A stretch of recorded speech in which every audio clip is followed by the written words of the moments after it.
What happens when a CEO orders a meal at his own diner and finds out the truth behind the smiles? Jacob Reed, the CEO of a small chain of 13 diners, had built his business from scratch over the past decade. He took pride in creating a family-friendly atmosphere, but lately things felt off. Customer complaints about slow service and rude staff were piling up, and employee turnover was at an all-time high.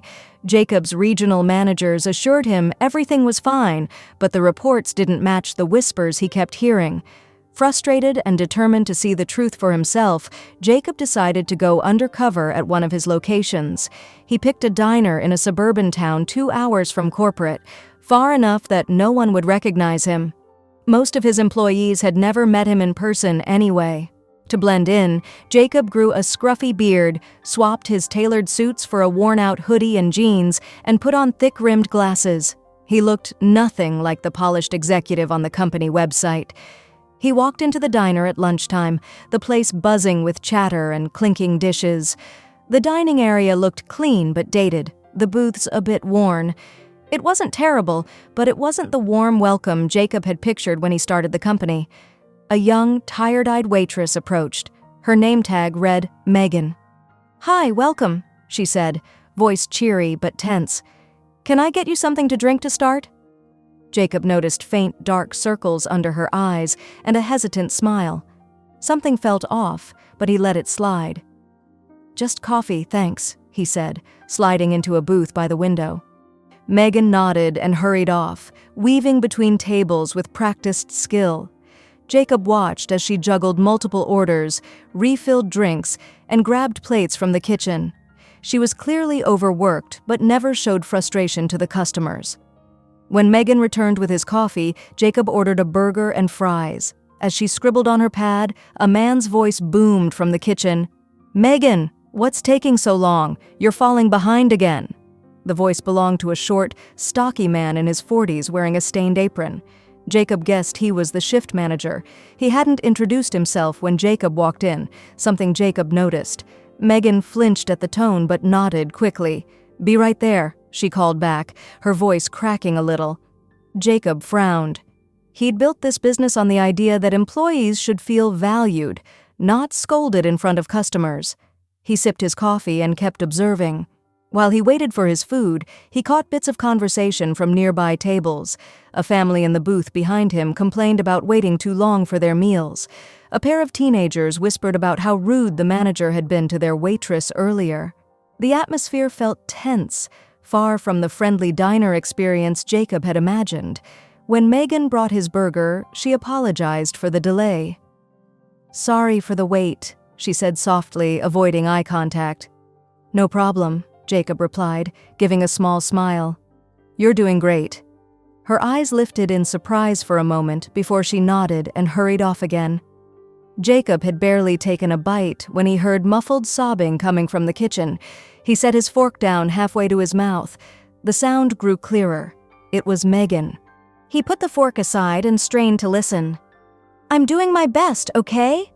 Her voice broke through the thin walls. "I haven't had a break in 6 hours and I'm doing everything I can." The manager's voice cut in, dripping with disdain. "If you can't handle the pressure, maybe you're in the wrong job. We don't have time for excuses." Jacob's stomach twisted. He couldn't sit still. He slid out of the booth, leaving his half-eaten burger behind, and headed for the kitchen door. What he saw made his chest tighten. Megan stood with trembling hands, wiping her eyes with her sleeve. The manager loomed over her with crossed arms, face twisted in frustration. 2 cooks avoided looking at the scene, clearly uncomfortable but reluctant to step in. Jacob clenched his fists, heart racing. This wasn't the company he'd built. "Is there a problem here?" Jacob asked, voice calm but firm. The manager turned, startled. "Oh, no, just a little misunderstanding." Megan shook her head, tears still pooling. "I'm sorry," she whispered. Jacob looked at her, then at the manager. He still hadn't revealed who he was. Instead, he said she looked like she needed a break. "Why don't you let her sit for a few minutes?" The manager scoffed. "We're short-staffed. There's no time for breaks during rush." Jacob's jaw tightened. "There's always time to treat people with respect," he said evenly. The tension thickened as Jacob held the manager's gaze. He knew he couldn't stay silent much longer. The manager's lips pressed into a thin line. But before he could answer, one of the cooks, a wiry young man full of nervous energy, spoke up. "Megan hasn't stopped since she clocked in. She hasn't even had time to grab a glass of water." His voice was hesitant but carried quiet boldness. The manager shot him a glare. "Stay out of it, Connor. Focus on your station." Jacob's eyes flicked to Connor and back to the manager. "And who's responsible for making sure your team can focus? Because from where I'm standing, the pressure seems to be coming from how this place is being run." The manager's face flushed, his resolve faltering for a moment. "Look, I'm just doing my job. If people can't hack it, that's not my problem."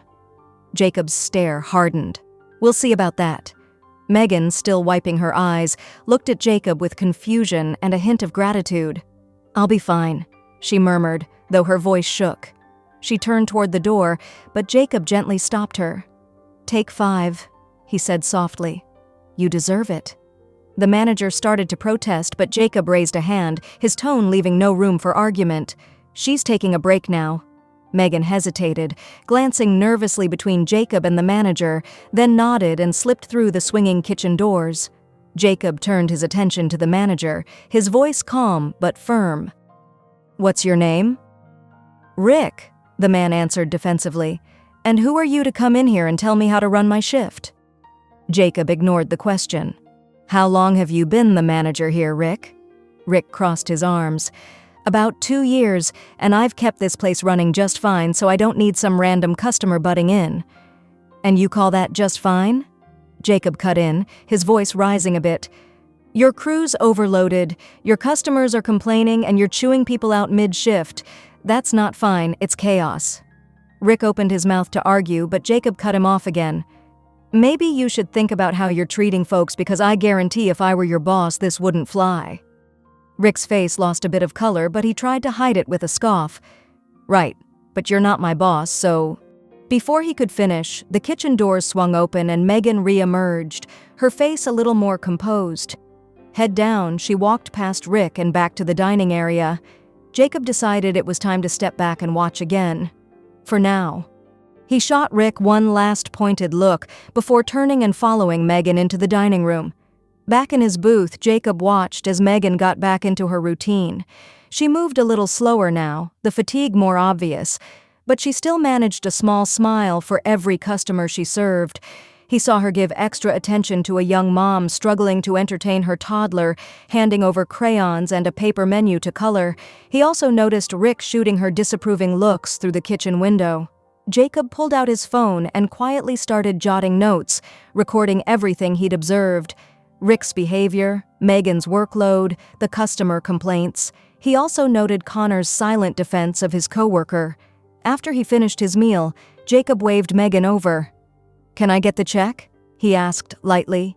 She nodded and brought it over quickly along with the receipt. "Thanks for coming in, and sorry again about what happened earlier," she said softly. "No need to apologize," Jacob replied, sliding some cash into the check holder. "You're doing great." Her cheeks flushed slightly, and she gave him a small, genuine smile. "Thank you." As she walked away, Jacob made a decision. He wasn't done there, not by a long shot. He stood, grabbed his coat, and headed for the door, but before stepping out, he paused and glanced back at the dining room. Megan was refilling a customer's coffee, her movements careful yet efficient.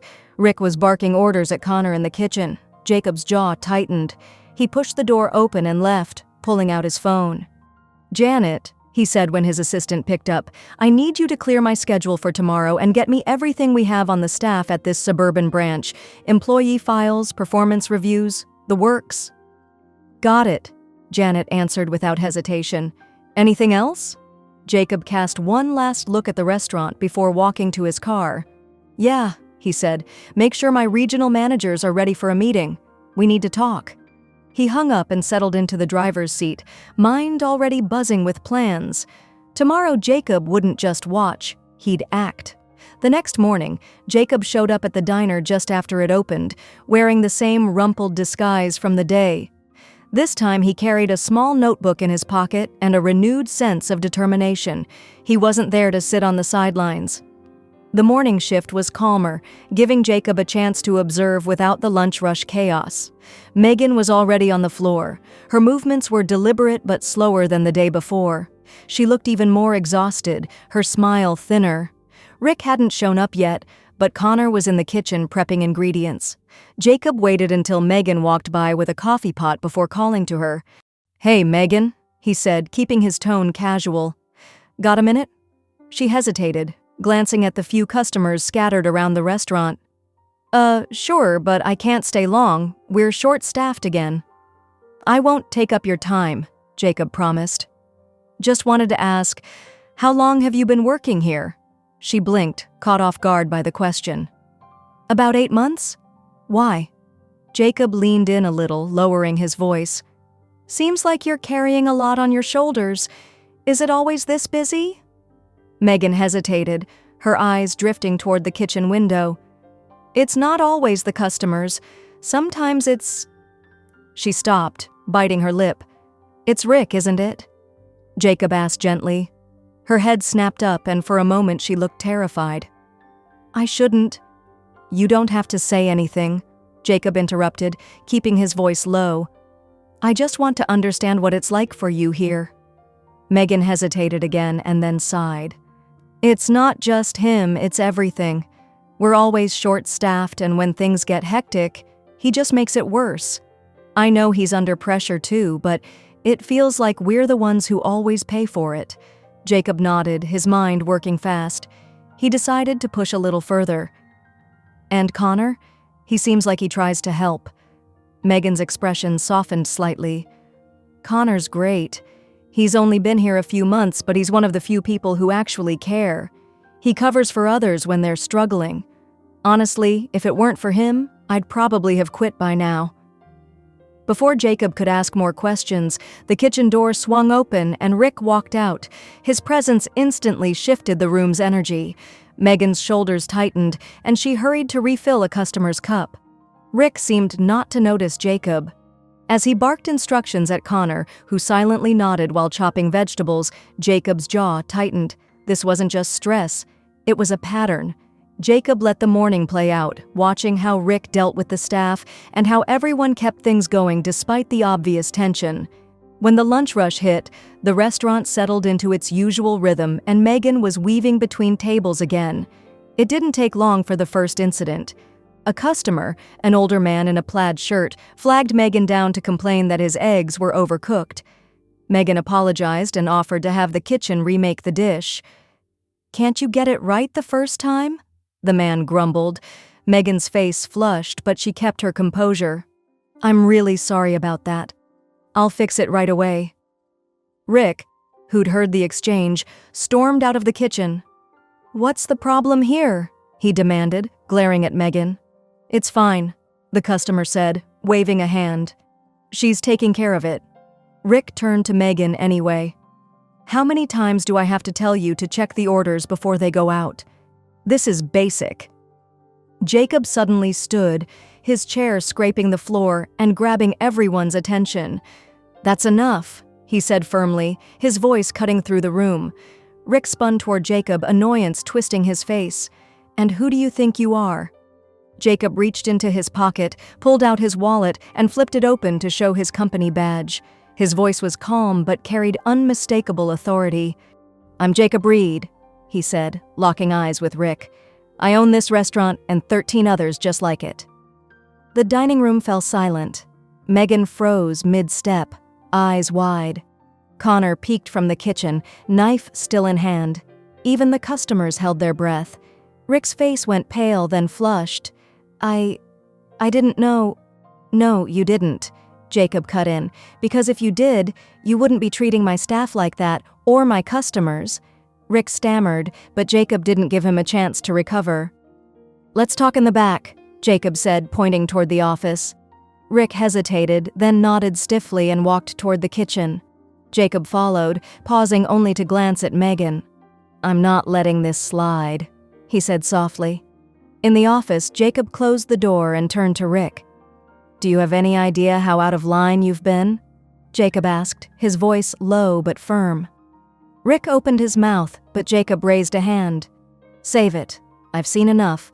You've been with this company for 2 years, and in that time you've managed to create a toxic environment for your team. Do you know what that does to morale, to customer service, to the business? Rick dropped his gaze, all bravado gone. I get it, Jacob went on. This job isn't easy, but that doesn't give you the right to treat people the way you do. Rick swallowed hard. I can get better, It's over, Jacob interrupted. That's final. I'm firing you, effective immediately. Rick's head snapped up, eyes wide. Wait, you can't. I can, Jacob said firmly. And I will. I'll make sure HR processes your severance package, but you're no longer part of this company. Rick stood frozen for a moment, then gave a stiff nod and left the office without another word. Jacob exhaled, running a hand through his hair. He didn't like firing people, but it had to be done. When he returned to the dining room, every eye was on him.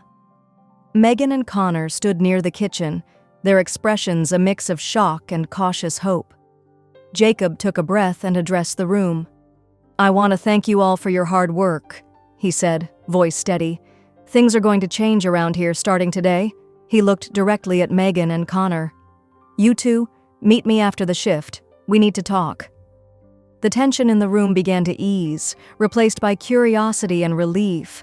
Jacob knew this was only the beginning, but for the first time in a long while, he felt he was steering his company in the right direction. After the last customer left and the lights were turned down in the dining room, Megan and Connor stood awkwardly by the counter, waiting for Jacob to speak. The hum of the kitchen equipment was the only sound in the room.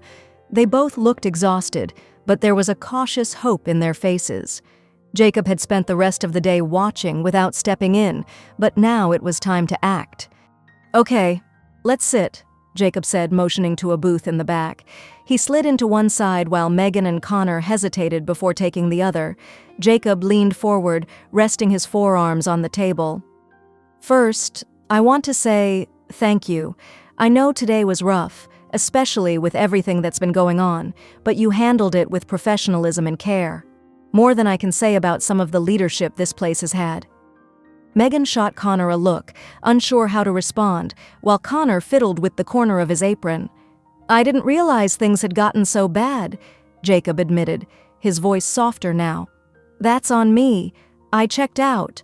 I built this company so people would feel valued, employees and customers, and somewhere along the way, I lost sight of that.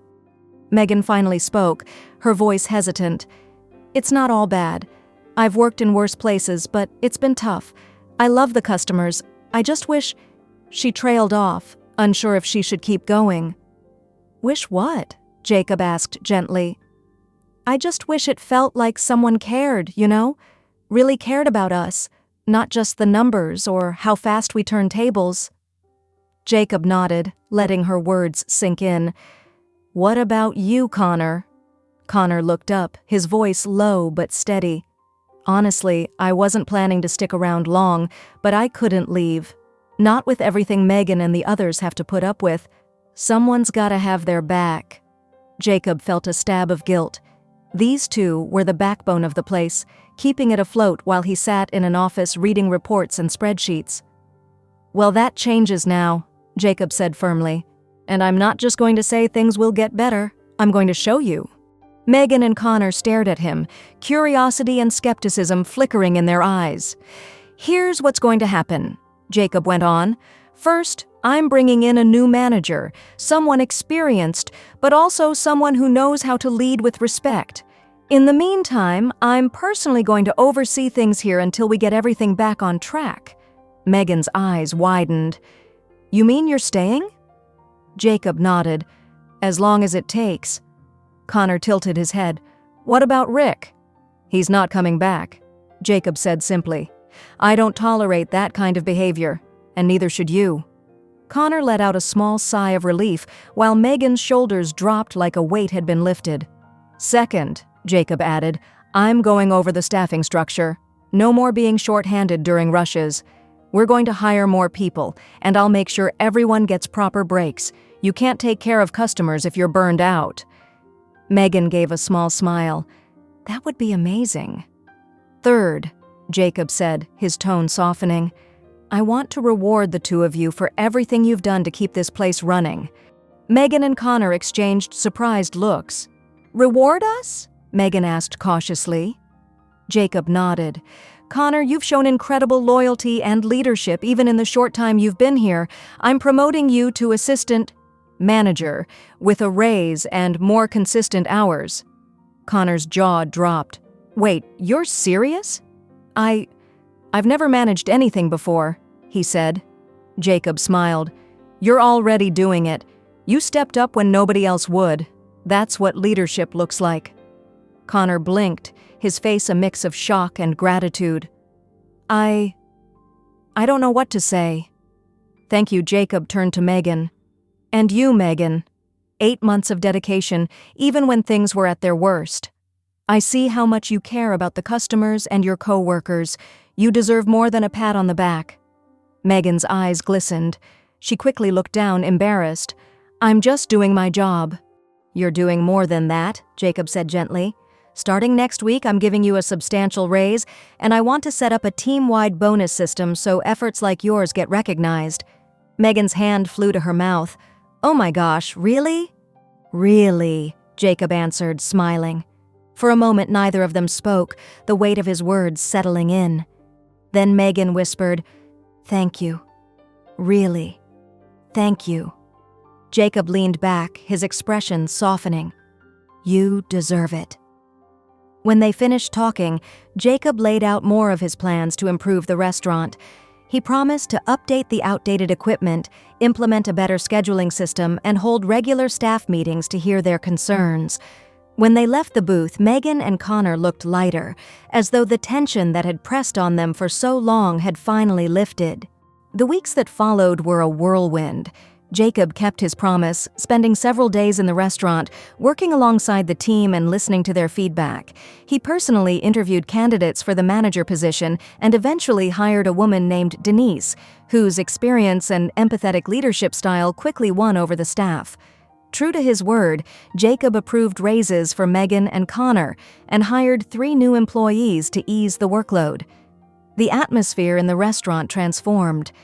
Customers noticed the change too. Service was faster, and the staff seemed genuinely happy to be there. One afternoon, as Jacob was getting ready to head to the corporate office, Megan stopped him at the door. "Hey," she said, smiling, "I just wanted to say this place feels different now. Better. Like it really matters." Jacob smiled. "It does, and so do you." As he walked to his car, Jacob felt a pride he hadn't felt in years. It wasn't just about profits or expansion anymore. It was about the people who made it all possible, and he wasn't going to forget that again.